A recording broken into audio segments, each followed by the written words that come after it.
The blood hasn't even dried yet, and the WWE Universe is about to witness something we've never seen before. What happened in that locker room 90 minutes ago is so catastrophic, so absolutely unthinkable, that Triple H himself had to make a decision that could destroy everything he's built. Drew McIntyre, the Scottish Warrior, the man who clawed his way back from obscurity to become a WWE champion, the absolute cornerstone of Monday Night Raw, is gone. Fired. Terminated. Escorted out of the building by security like a common criminal. And if you think you know why, if you think this is just another wrestling storyline, you need to understand something right now. This is real. This crosses every line. This shatters every boundary. And by the end of this video, you're going to see exactly why the wrestling world is in absolute meltdown right now. Before we dive into the chaos that's consuming WWE like a wildfire, I need you to do something for me. If you love this business, if you care about what happens when the lines between reality and entertainment get obliterated, hit that subscribe button right now. We're a community here at Ring Rumble, and trust me, you're going to want to be part of the conversation that's about to explode.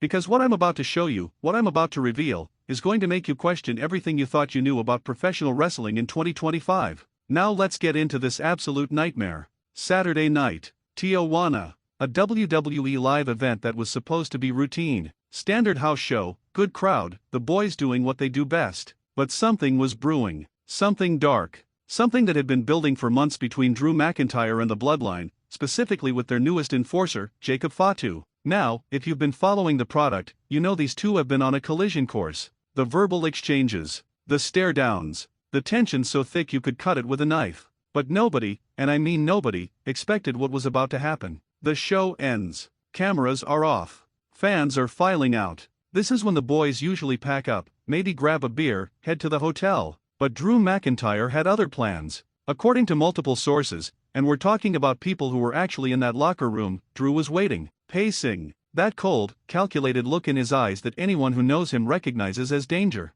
Pure, unfiltered danger. Jacob Fatu comes through the curtain after his match, towel around his neck, probably thinking about the performance he just put on for those fans. He doesn't see it coming. Drew McIntyre explodes out of nowhere like a caged animal that just got released. But this wasn't a wrestling attack. This wasn't throwing punches or a choreographed brawl. Witnesses say Drew grabbed a steel chair, the same type of chair we've seen used 1,000 times in WWE programming, but this time there were no cameras, no referees, no script, and he swung it at Fatu's head with the intention to hurt, to maim, to destroy. The sound echoed through that concrete hallway like a gunshot. Jacob Fatu went down hard, and Drew didn't stop. 3 more chair shots. 4. 5. Security is screaming. Wrestlers are rushing in from every direction trying to pull him off. Damian Priest gets there first, grabs Drew from behind, but the Scottish Warrior is in a zone we've never seen. He's not even human at this point. He's rage personified. It takes 8 people to restrain Drew McIntyre. 8 grown men, professional athletes, struggling to control one person. And while they're holding him back, while he's screaming something that nobody can quite make out through the absolute chaos, Jacob Fatu is on the ground, not moving, blood pooling from a gash above his eye. And here's where this goes from bad to absolutely catastrophic. Fatu isn't getting up. Medical staff rushes in. They're calling for a stretcher. Someone's on the phone with emergency services. This isn't selling. This isn't kayfabe. Jacob Fatu, the Samoan werewolf, one of the most legitimately tough human beings in professional wrestling, is being loaded onto a stretcher and rushed to a local hospital with a suspected skull fracture. Let that sink in for a second. A skull fracture. In 2025, with everything WWE knows about head trauma, with all the protocols and safety measures and the lawsuit history, one of their contracted performers just gave another contracted performer a potentially career-ending, possibly life-altering injury in an unsanctioned attack. The legal implications alone are enough to make any corporate executive break out in a cold sweat. But it gets worse. So much worse. Triple H gets the call at approximately 11:47 p.m. Pacific Time. He's already back in his hotel room, probably reviewing footage, planning the next month of programming like he always does. And someone on his team has to tell him that one of his top stars just potentially ended another star's career in a backstage assault. Can you imagine that conversation? Can you imagine being the person who has to deliver that news to Paul Levesque, the man who has spent the last 3 years meticulously rebuilding WWE's reputation, who has worked tirelessly to create an environment where talent feels safe, where the product is respected? Everything he's worked for is suddenly hanging by a thread because Drew McIntyre snapped. Here's what you need to understand about Triple H's position in this moment. He's not just a wrestling booker. He's not just a creative mind. He's the chief content officer of a publicly traded company. WWE is owned by TKO Holdings, which is backed by Endeavor, which answers to shareholders and board members and people who see wrestling as an investment, not a passion. When something like this happens, when violence crosses from performance into reality, there are lawyers involved. There are insurance companies involved. There are massive financial implications. And Triple H has to make a decision that balances his love for the business, his understanding of what drew him to wrestling in the first place, with the cold, hard reality of corporate responsibility. The decision came at 3 a.m. Drew McIntyre's contract was terminated effective immediately. No suspension, no fine, no slap on the wrist. Complete termination. In wrestling terms, this is the nuclear option. This is what you do when someone has crossed a line so severe that there's no walking it back. And according to our sources, Triple H personally made the call to Drew, not through a lawyer, not through a representative, man to man, champion to champion. And apparently, Drew didn't argue, didn't fight it. He knew what he'd done. He knew the consequences. And some people backstage are saying that he knew it would cost him his job before he even picked up that chair. But why? That's the question burning through the wrestling world right now. Why would Drew McIntyre, a man who fought his way back to WWE after being released, who reinvented himself, who became a multiple-time world champion, who was positioned as one of the faces of the company, throw it all away? What could possibly drive someone to commit career suicide in such a spectacular fashion? And this is where the story gets even more complicated, even more human, and honestly, even more tragic. The rumors have been swirling for weeks. Drew McIntyre has been vocal about his frustrations with the Bloodline storyline, specifically about how new members keep getting added while the original story that fans were invested in keeps getting diluted. He's made comments on social media. He's given interviews where you can hear the edge in his voice. Some people close to the situation say that Drew felt disrespected by the way Jacob Fatu was being positioned, that this relative newcomer to WWE was getting opportunities that Drew felt he'd earned 10 times over. But others say it goes deeper than professional jealousy. They say this was personal. Apparently, during a promo segment that was filmed but never aired, Jacob Fatu went off script. He said something about Drew's family. Something that crossed a line even by wrestling standards, where trash talk is expected and encouraged. Now, for those who don't know, Drew McIntyre is fiercely protective of his private life. The man keeps his family completely separate from the business. And if someone violated that boundary, if someone used his family as material for cheap heat,